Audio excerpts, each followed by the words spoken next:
So let's go to Sotheby's. Apparently, they're allowing live bidding in Ether. And I have so many questions about how this is going to work. So apparently, auctioneer Oliver Barker will be fielding real-time bids for Banksy's Trolley Hunters and Love is in the Air. And so they'll be allowing people to bid in Ether. I don't know whether it's just going to be Ether exclusive. Otherwise, I don't know how that's going to work. Is it going to be like, 2 ETH?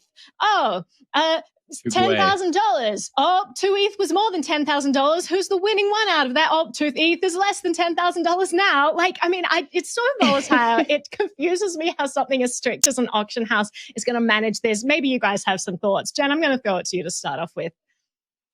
I had the exact same question as you, Naomi. I have no idea how a live bid is going to happen with ETH, but I mean, it is an interesting concept. And I know I've said this so many times on the show before, like Sotheby's is a 277-year-old auction house, and they have really embraced crypto over the past year. Like they didn't only get into NFTs. They now have a headquarters in Decentraland.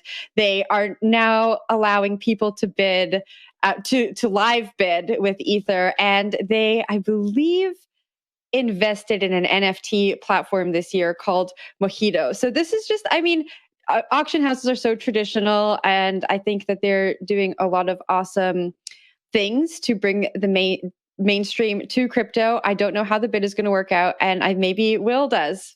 So take it away, Will. Yeah, I definitely know how this works. JK, I do not.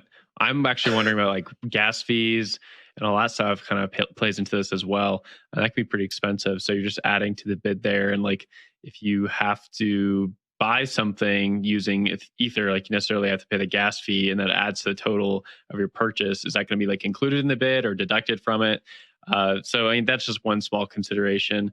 I think in general, though, I'm more wondering, does this have longevity? Like, do we see this in 2 years from now? Does Christie's still keep playing with this? Because they have really jumped onto that whole NFT thing, right? They've been doing this for at least a few months, I think since like at least February with some of the NFT drops that they did at that time.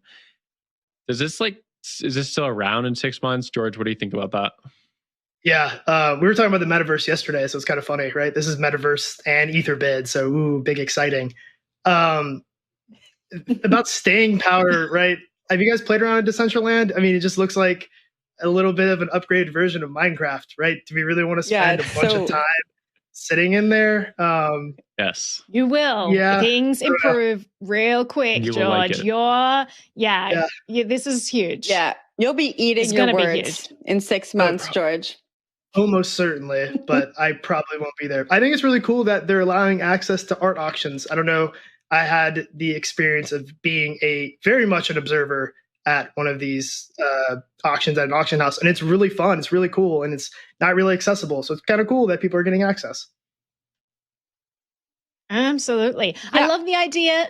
Sorry, Jen, I'll throw it to you.